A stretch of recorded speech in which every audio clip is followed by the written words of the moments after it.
So Debayan, we talked a lot about influence and where does it matter, like at what spheres.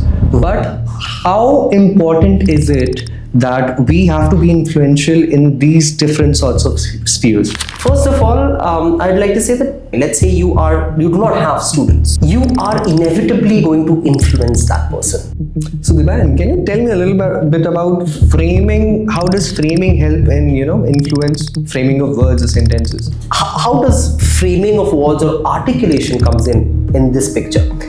That is where us, right? Yes. That's where our power of influence or the power of communication steps in. Correct. The picture, Yeah. right? Because we cannot throw an advertisement. The whole point of asking you this question was I wanted to ask, what is that thin line where influence changes into manipulation? What is the exact thin line is between the intention Correct. of the communicator, of the influencer. I think that's the thin line. If the influencer wants to... Debayan, as you previously mentioned about the hand-in-hand behavior of articulation and clarity of thoughts, how do you think it influences influence? Clarity of thought comes in when you structure your thoughts, Yeah. right? And then you pull up the words which will match these thoughts in a proper segmented categorization, and then you let those words flow through, which becomes articulation. In this AI-driven world, what will differentiate a powerful communicator from someone who's merely using tools? Yeah, of course, there are again thousands of aspects where AI is a brilliant tool to have in our arsenal. But if we are talking about just from the perspective of communication, if I'm talking about the 3 pillars of influence, right, from the technical standpoint, unfortunately, we are using that tool to correct grammar. If someone wants to become more influential starting today, what is that one change that you want that person to have?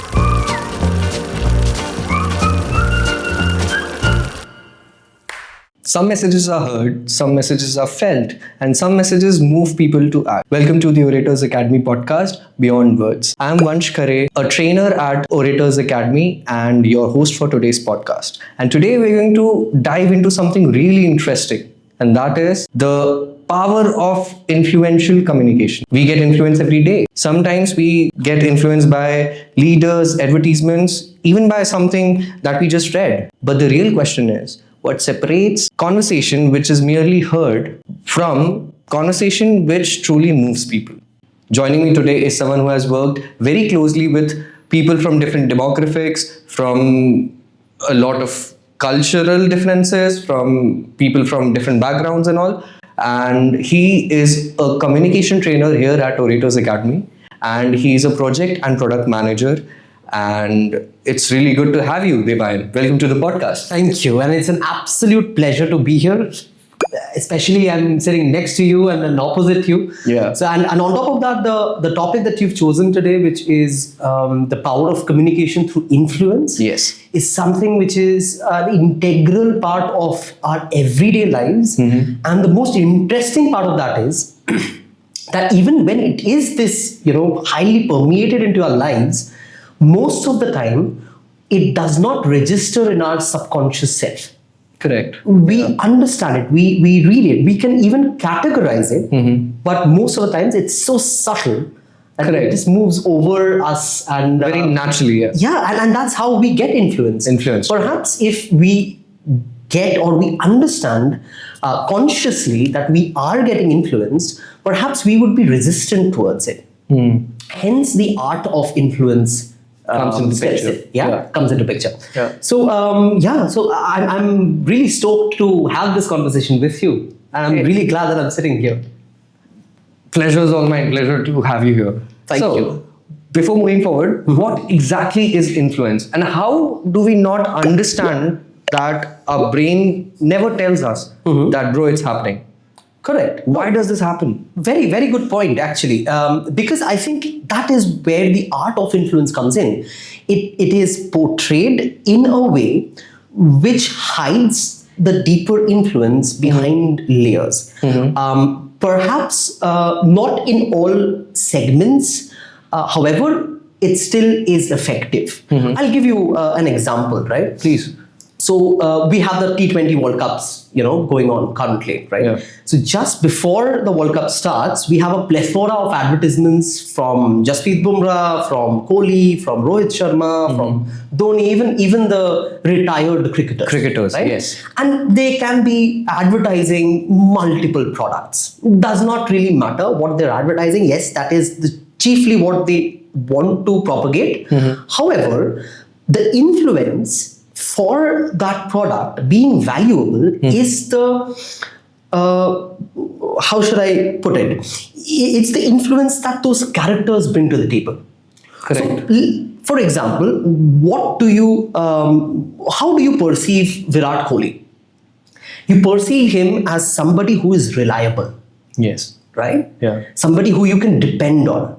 A Mr. Dependable. He's a youth icon as of now. Yes, Yeah. he was our youth icon. Yeah, icon. For us, he'll always be the youth icon. Correct. But yes, correct, right? Yeah. He stands for something which is resilient, something which stands the test of time, and so on and so forth. Correct. So when he comes up and he advertises a particular product, yes, the advertisement is what is in the forefront, but behind it all, it is the resilience of the product, which is showcased by the resilience of Virat Kohli. That is the influence of that particular advertisement. Correct. Now, I gave you an example of advertisement because that's easiest to relate to. Correct. However, again, as you stated before, this permeates down to every step of our lives, from our friends, from our family members, from movies, books we read.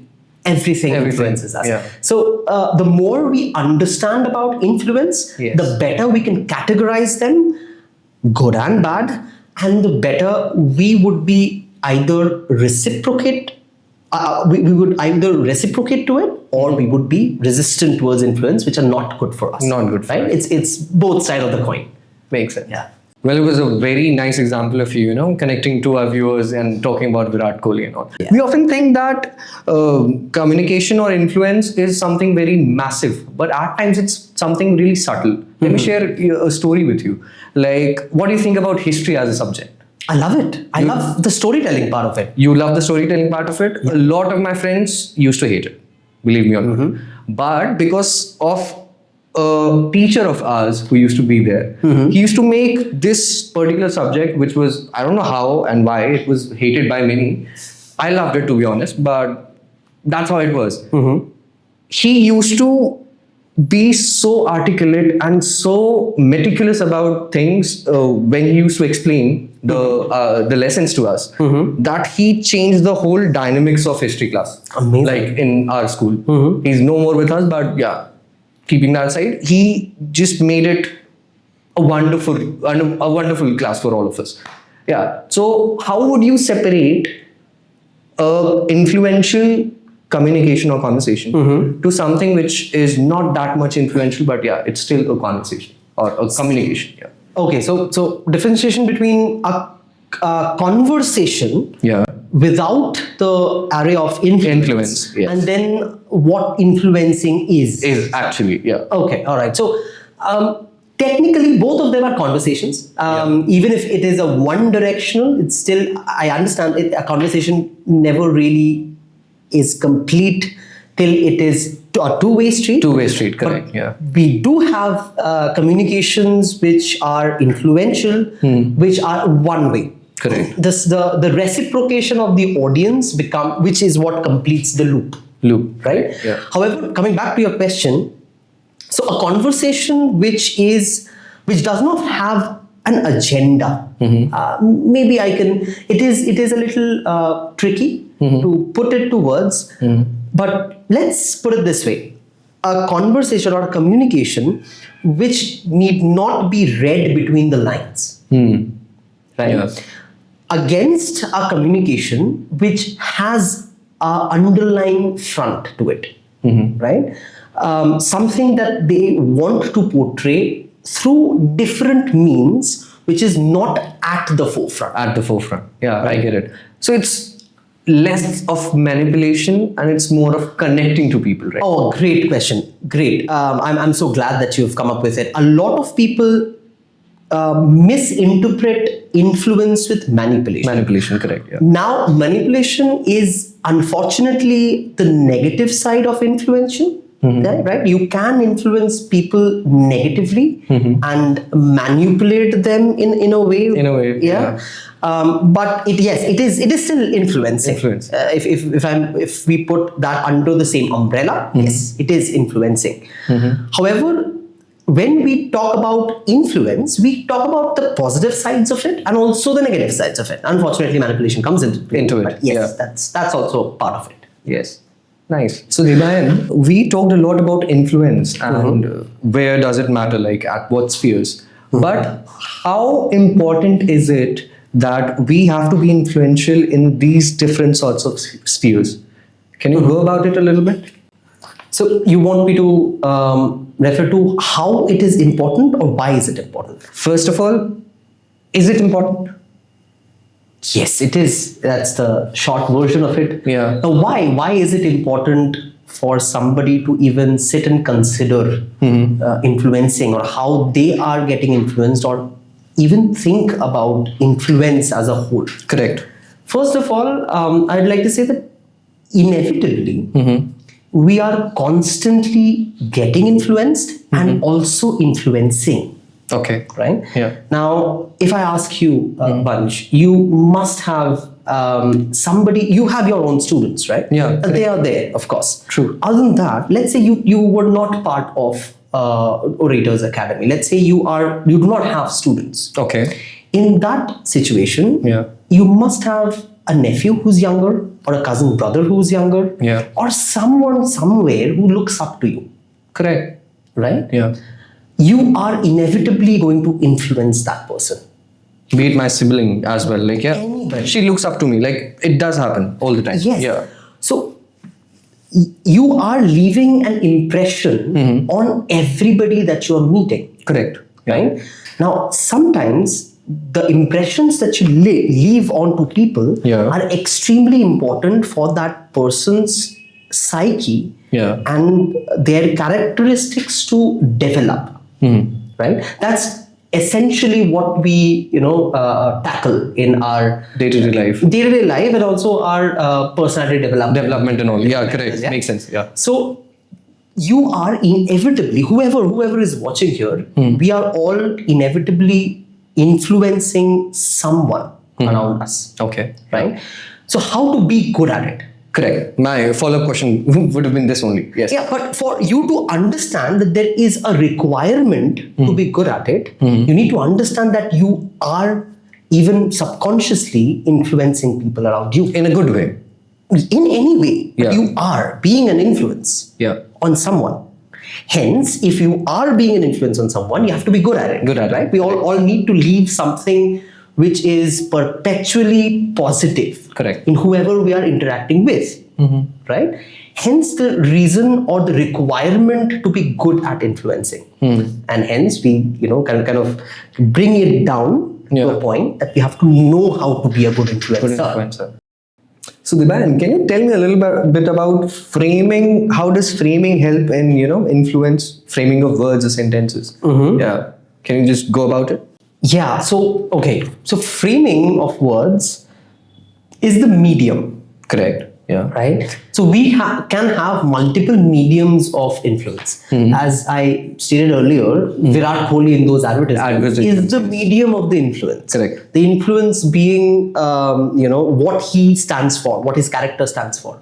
So how does framing of words or articulation comes in this picture? That is where us, right? That's where our power of influence or the power of communication steps in. Correct. the picture, Yeah. right? Because we cannot throw an advertisement. If I want to, let's say, I want to influence my nephew Yeah. towards something which is beneficial for them, Yeah. or which would, which I want them to be disciplined, or let's like Anything like that, hypothetically yeah. speaking, right? I cannot throw an advertisement on their face, right? Correct. So what do? All I have to work with are my words, right? Correct. And how do I get to that? Through framing. Framing, Right? And framing again is just the tip of the iceberg. Underneath that framing, we have clarity of thought. We have how we are structuring our thoughts Correct. properly Yeah. in segments. And from there, we are picking out the vocabulary Yeah. to make it match exactly how you want those thoughts to be constructed and to represent what you're thinking about. Yes. And then we step into articulation. Talking about your nephew, I mean, if we get into it, Yeah. a lot of parents try to influence their children with respect to what streams they should take or anything like that. Do you think it's good for the children or not? Like, is it a good thing influencing in that way or a bad thing? Like, Well, it is on face value. I mean, this is very subjective. okay. I'm not a parent yet, Okay. so it probably will not be. It will not do justice for me to speak in behalf of parents. However, I definitely understand the underlying logic of it, or let me put it in a little better way: the underlying love of it. Love of it. Right? No parent wants to see their child not being successful, right? But don't you think that the mind frame of the child or whatever he wants to do, like, even that Or makes she, sense, yeah. right? Yeah, or she, yeah. That should come into the picture. Picture, yeah. Yeah, of course, obviously. However, for the parent to develop Yeah. a good foundation above which now you can go ahead and experiment. So let me put it this way, right? So for example, you want to construct something, Yeah. right? You have to build a foundation underneath it. Yeah. Now, if you, let's say, the parents have envisioned the child to construct a mall, right? Okay. Let's hypothetically speaking. But let's say 10 years down the line, the child wants to go ahead and develop, I don't know, a second Burj Khalifa, or maybe a statue. I don't know. Maybe again, the entire scenario is hypothetical. Yeah. However, let's say he wants to build a statue. No matter what he builds, he needs the fundamental or the foundation to be rock solid. Solid about it. Yeah. Right? Oh, please. Yeah. So that is where I think the influence of the parents come into the picture. Yeah. However, of course, there are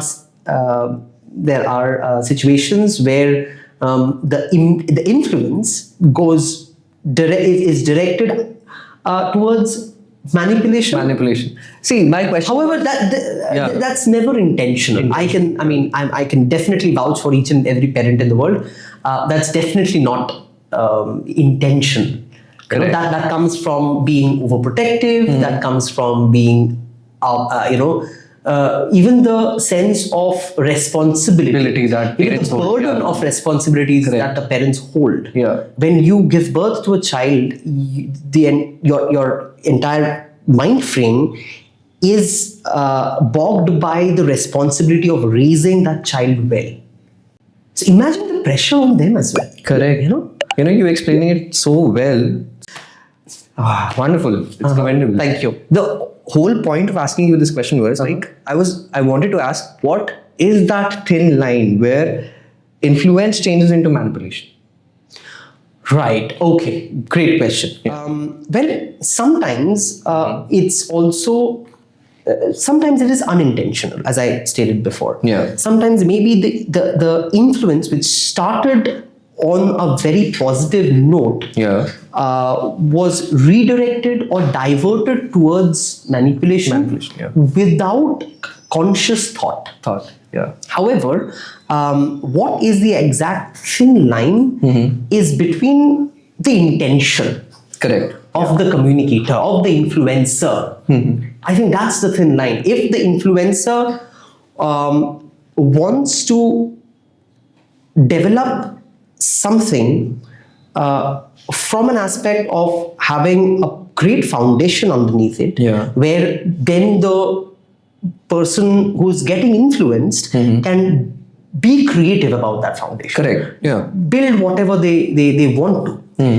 But on the other side, if the person who's influencing Yes. wants to have a direct outcome or wants to be present in the outcome of whatever is getting developed, I think that's where it comes into the lines of manipulation.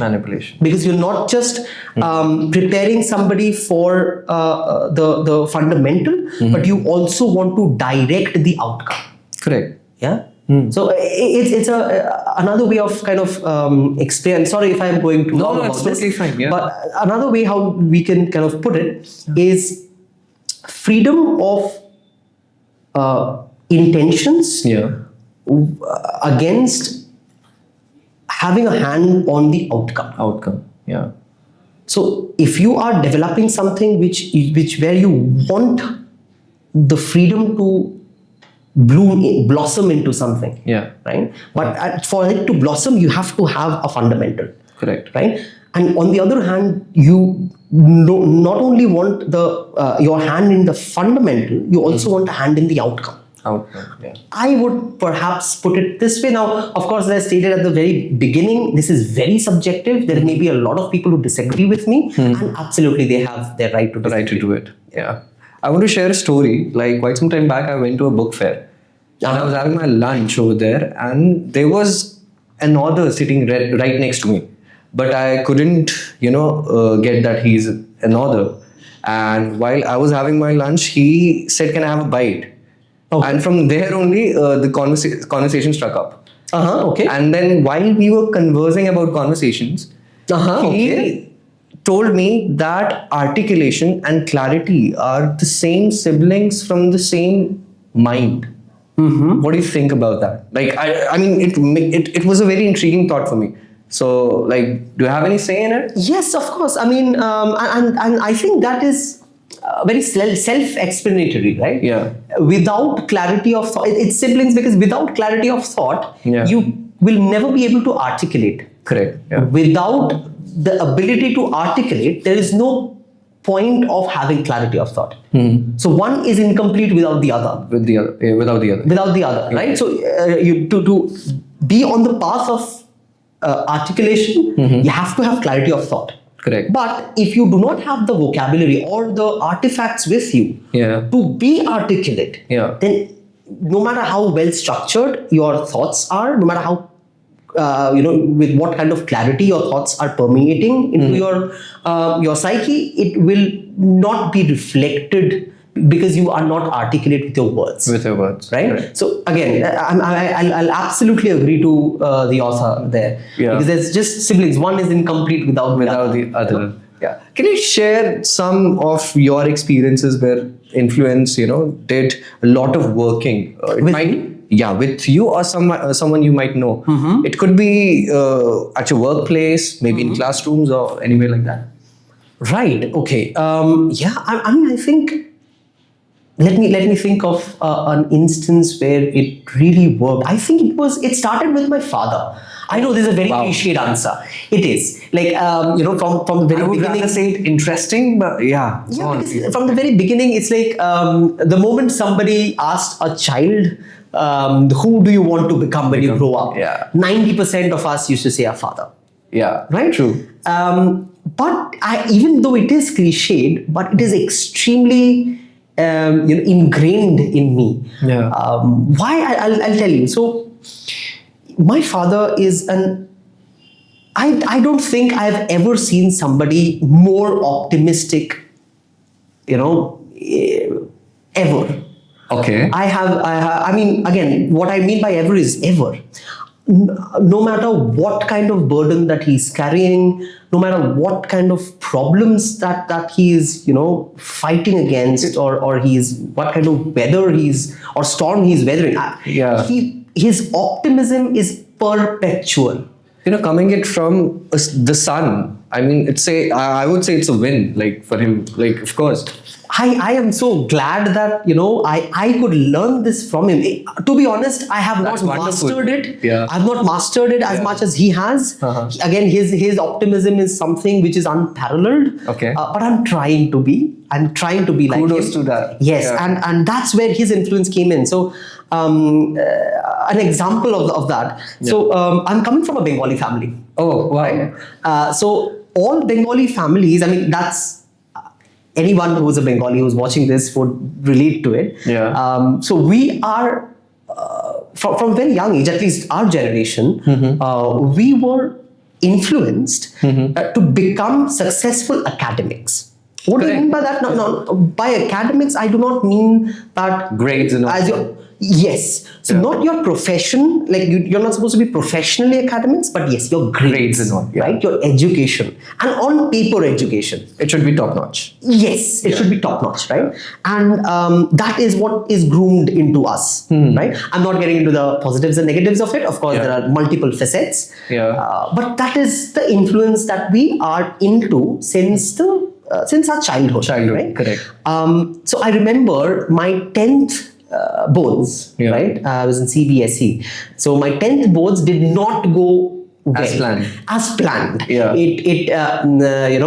Of course, my mom was disappointed. There were a lot of people around me who were disappointed. Yeah. And of course, because of all of this, because my entire situation or my circumstance, Yeah. everybody around me were disappointed. Of course, it had an effect on me too. And I was actually, I remember when everybody was disappointed, the only thing that I could think of at that point of time was that how I don't want my dad to be disappointed. That's the last person I want to see To disappointed. disappoint, yeah. Because he is a person who is not loud. Okay. He is not going to scold me, not going to Okay. shout at me. Yeah. But because he is like how he is, Yeah. hurts. It would hurt me too much to see him disappointed, but he would never voice it out, right? So I was sitting at home. I was absolutely, I was sulking in the corner, and so on and so forth. And my dad came in. He had heard, of course, about my result. Yeah. And my dad came in and he looked at me and he's like, "Why are you sulking?" Yeah. I'm like, because my results were poor, like beyond poor. Nah, not beyond poor, but poor. Yeah. Well, it didn't make a difference over here. Like after you passed your schooling and like, see, Yes, I mean, they're debatable. A lot of people would say debatable, but all right, let's go with that. However, coming back to the point, Yeah. so my dad looked at me and first he asked me, right, why are you sulking? So I said, my results are poor. To which he looked at me and he was flabbergasted by it, but he was shocked by it, right? He looked at me like, so what? What? Is your life over? It's a very positive way to Yeah, look at and Wow. I was shocked because of that reaction, because it is like on the other end of the spectrum of what Yeah. I was expecting his reaction to this entire event would be like. Yeah. So I mean, and then he sat me down. He didn't have an entire speech ready or anything. He just looked at me and told me, "Listen, do you think this is the first time you're gonna face, or is this the first time you face failure? No. Do you think this is the last time that you're gonna face failure? Let me tell you, not even close. So what are you gonna do? Every time you're gonna face a failure, you're gonna sit and sulk? No, that's course not not, how it, yeah. that's not how the world Yeah. works. So he told me, no matter what happens, always remember, no matter what happens, nothing is the end of the world. End of the world. Or end of your life. Till your life actually ends, nothing is the end of it. Correct. And I think that is the single most influential segment or statement or emotion that I've ever heard. Yeah. And I carry it within my soul. Like it binds my character together. Right? That's the glue that binds every other facet in me. So yeah, I think It was a very wonderful way of explaining it. Like, wow. Just wow. I mean, it's all my father. It's not me. Nothing that came out here was me. It was all my father. It's just me talking and trying to imitate him. Yeah. So yeah, but I'm glad that you liked it. I loved it. moving on to something very different, like how do you think influence as a word is Okay. different from influencers that we come to see, like on Instagram and stuff like that? Ken, again, very relevant question. This is something. This is very interesting. Yeah. Because when I think, again, my opinion on Yeah. this, I think currently we are misinterpreting influencing with content creation. Right way to put it through. Yeah. Yes. However, I also understand that people who create content Yes. are influencing influencing people. any which way. Yeah. But so if I am if I am defining content creators as influencers, then every single one of us falls under the umbrella of being an influencer. Because we all influence someone or the other throughout our lives. Yeah. It can be with our partners, it can be with our children when we grow up, it can be with, as I said, my nephew, it can be with anybody, right? People you're working with. People we're working with, our juniors, everybody, right? Yeah. The moment you talk to somebody and you want to direct them towards something, Yeah. you are influencing. Influencer. Right? Yeah, correct. So technically speaking, yes, content creators are also influencers, and of course, their content definitely influences people. Yeah, correct. However, if categorizing them specifically as influencers is, I think, something that is blurring the lines. So yeah, that's my point of it. It is very complicated, to be honest. And on a different note, I would really like to see content creators actually giving more. How should I phrase it? I want content creators to provide more value. Yeah. Or in another, to put it differently, to rephrase how they are developing content, to have it in their thought process that yes, whoever are going to watch my content is going to get influenced. Correct. No, even if I have, even if I have developed that content to become influential or not, people are inevitably going to be influenced. Correct. Yeah. So in that case, I just want content creators of our generation and the next generation, of course, in the following generations, we'll see more and more professional content creators coming up. Yeah. So I just want them to have it in their forethought that whatever that comes out will influence, and hopefully they are going to use that tool for the betterment of all the viewers, no matter which demographic that belongs to. Vibayan, as you previously mentioned about the hand-in-hand behavior of articulation and clarity of thoughts, how do you think it influences influence? Well, they are the direct tools. Okay, yeah.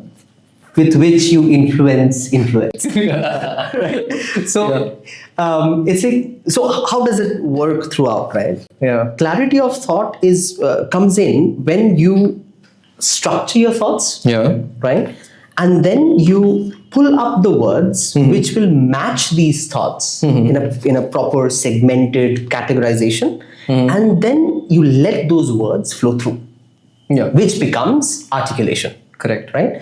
So if right now we can of course influence people in multitudes of direction. Yeah. However, in the context of a face-to-face conversation like we are doing right now, yes, the only tools that we have in our arsenal is articulation and clarity of thought. Right? If you don't have clarity, you'll never be able to put it articulate properly. Yeah, correct. And as we mentioned before, right, both of them are like siblings. Yeah. Correct.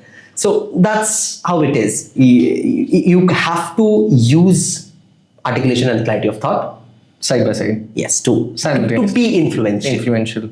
Correct. I mean, there's a reason why articulation starts with art. Yes, right. Correct. Yeah. It is an art. Yeah. And when was the time that you figured out that yes, I'm getting a hold of either being influenced or influencing someone else, or maybe it might be. I mean, if we are getting into stories, it might be a story from your college, maybe your school time or something like that.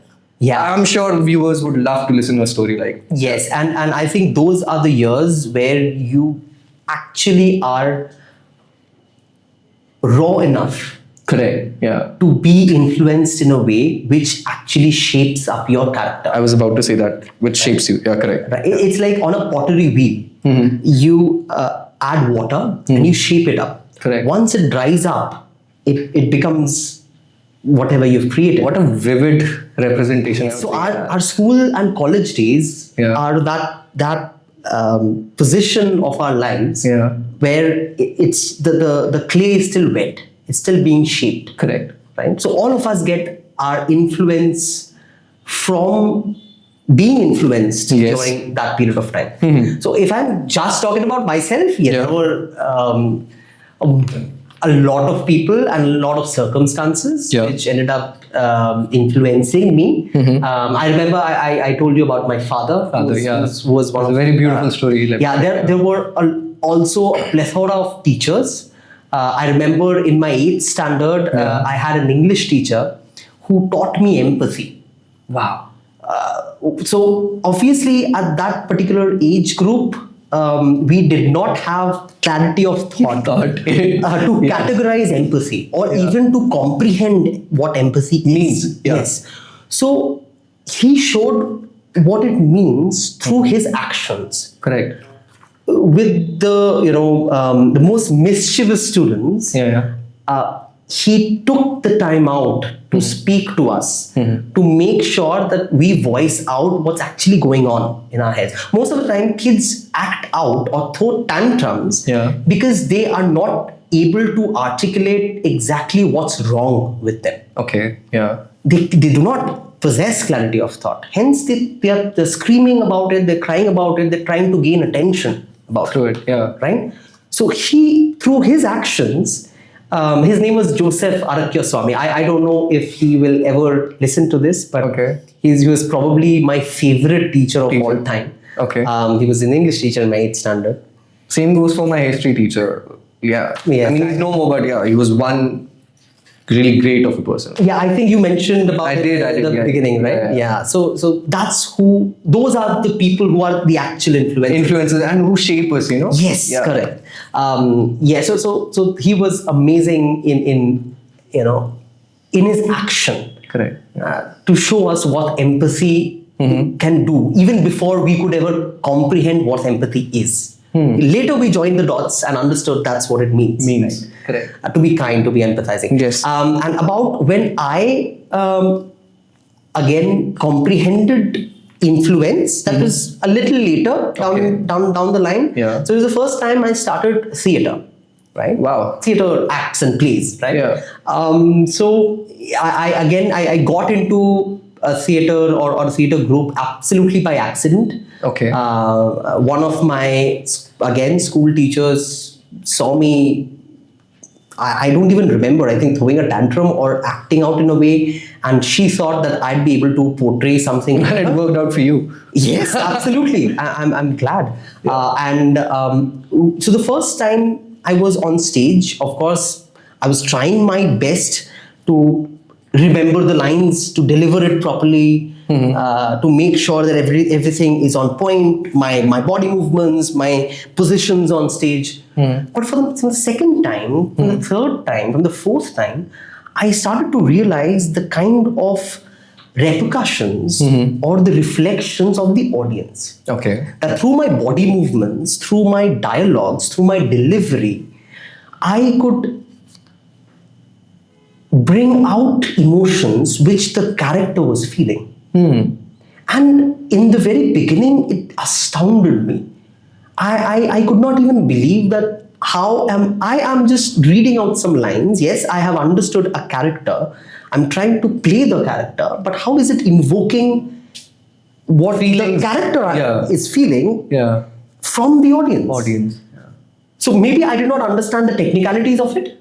It's a mirror. Yes, it is. Exactly. You've hit the nail on the head. It is a mirror. And that is where that's the first time it dawned on me that how you deliver something, how your body language is, how you look at the audience, it can invoke Your tonality, like how do you Yes. speak?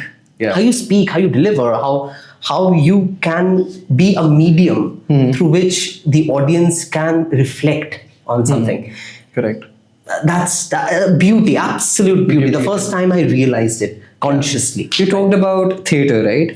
What do you think? How important of a role does an actor has when they're on the big screen and a lot of people are watching them? And like, do you think they hold sense of responsibility for people who are watching them? Absolutely, they do. But at the end of the day, Yeah. an actor is also playing a character. Yeah. Now, that character can, in the entire aspect of the movie or the close-ended circle of a movie, Yeah. that character may be manipulating somebody else. Correct. Right? That's what a villain does, right? Correct. So, yes, that character is influencing. However, I think it is a little different from a direct line of influence. Influence. Correct. Because at some point, the audience understands suspension of disbelief. Okay. They understand and they acknowledge the fact that this is not happening in real life. Correct. Right? However, having stated that, since they play, or all of these actors, the biggest of names, they portray characters which again reflect and invoke emotions from us, the audience. Audience. Correct. I will absolutely agree to the fact that yes, they do have an influence on us, whether they like it or not. And I think us as audience, we also have the responsibility to take the best out of it. Yes. Correct. On the flip side, like actors are there and they're influencing, Yeah. of course, as you mentioned. But on being on the other side of it, being the people who are watching the movie, The audience. the audience, correct. How should we cater to this particular thing that we shouldn't be getting something out of it, which is not good for the society at large? Are you talking about from the perspective of the audience? Or Yes. Okay. Perspective of the audience. Correct. So how do Because you know what, I've seen a lot of people, trying to be someone because they just watch a movie and then they'll start acting like them, behaving like them, and I everything. understand. And they inculcate the bad things as well. Yes. So Perhaps it's smoking. Yes. I mean, there's a friend of mine. He watched Peaky Blinders, and after that, Although, I mean, Peaky Blinders is one of my most it's my favorite. It is, yeah. Let's take on it. 110% favorite. Yeah. So, this is exactly what I was referring to when I stated that even from the audience's perspective, we Yeah. do hold a responsibility Yeah. in what we are taking away from a character. Okay. Yeah. Right? If we are presuming that Yeah. all of us audience are intelligent enough to suspend disbelief, which what I mean by that is to recognize that this is not in reality, this is not Yes. happening in real life. Yeah. The actor who's performing a role Yeah. is performing all facets of that role. Yes. The good and the bad. Bad. Right? Correct. So it's for us to recognize the good aspects of that character and the bad aspects of the character. And then extract the good of it Correct. and the bad of it. Right? A character may be a heavy alcoholic on camera. However, that same character, again, I'm talking about not the actor, but the character. Character, yes. But that character may simultaneously hold an immovable resilience towards their life. So it's on us, the onus is on us to recognize the aspect of the character which really should speak to us. Correct. That's my view on it. Very well spoken. Right. In this AI-driven world, what will differentiate a powerful communicator from someone who's merely using tools? Like, we know that it's an AI-driven world. Right, of course. It's the talk of the town. Absolutely. It's gonna increase only. Absolutely. And that's a very pertinent question at the moment. Yeah. Because even if we agree, Yeah. or even if we hide from the fact that AI is not being an influence, it definitely is. Of course, yeah. Yes. Now, let's not get into the details of the rest of the aspects of AI. Of course, there are, again, thousands of aspects where AI is a brilliant tool to have in our arsenal. But if we are talking about just from the perspective of communication, Yeah. We are using artificial intelligence right now through Grok, through GPT and all. through Claude, Gemini. yeah. However, from communication perspective, unfortunately, we are using that tool to correct grammar, to rephrase a particular paragraph which we think may not be up to par. How do we actually know it? Because we're giving in prompt, and the AI is giving answers as per our understanding, right? Correct. So the AI is also reflecting on the complexity of the prompt that you provided. Correct. Exactly. Right? Yeah. I'll give you an example. Let's say you have found an article online on the internet. You download it, right? Okay. Then you and all of you can try this at home, right? Okay. Viewers. You upload this article on any of your choice. I mean, let's say ChatGPT. That's the most accessible, right? Yes. You upload that article, and then in the prompt, you state that I really like this article. Give me 5 points that worked, or let's not say worked. You say I really like this article. Give me 5 points. What you think about it? Okay. Yeah. Right? Summarize or give me your opinion on it. You will see, the AI tool will give you 5 points which say that this was very well articulated, this was on point, concise, it was, and so on and so forth. All good points. Yes. Then what you do is, and the next line in itself, you upload the same document and you give the prompt.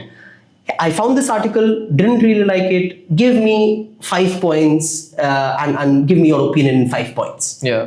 You would see that the same AI with just one answer before it, told you how good it was, will say how bad it was. Yeah, it went too much into the details. It did not take into consideration the audience member it was or the demographic it was referring to, and so on and so forth. Correct.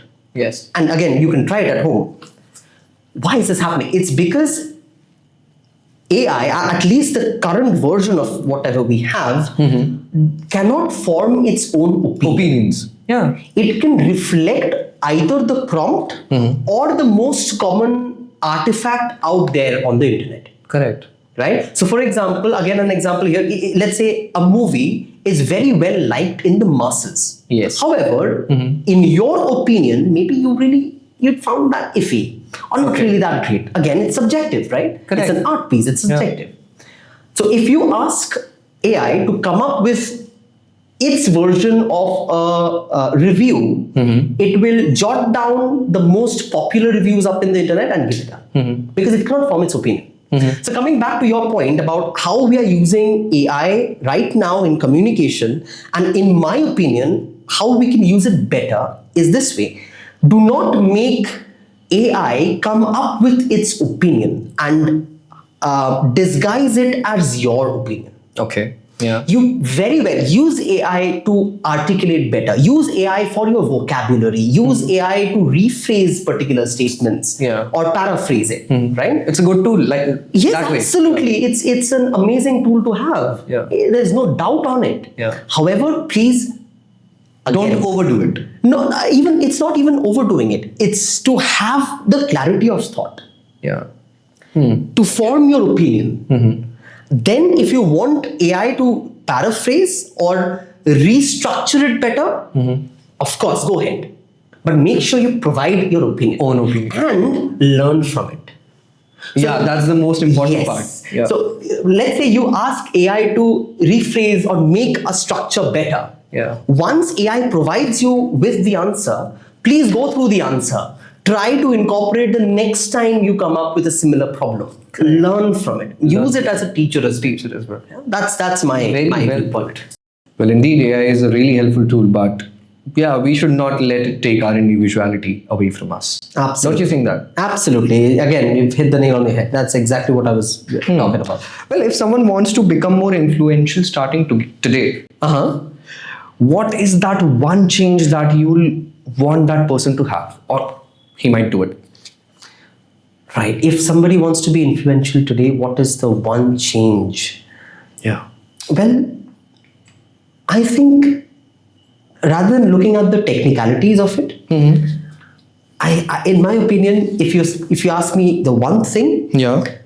I think it should be being aware of your presence, Okay. right? Yeah. How you talk, your body language, how you, what kind of words do you use? Yeah, exactly. So how whenever you're in front of children, how do you behave? Correct. Are you kind in front of the children? Are you shouting? True. Makes sense. Yeah.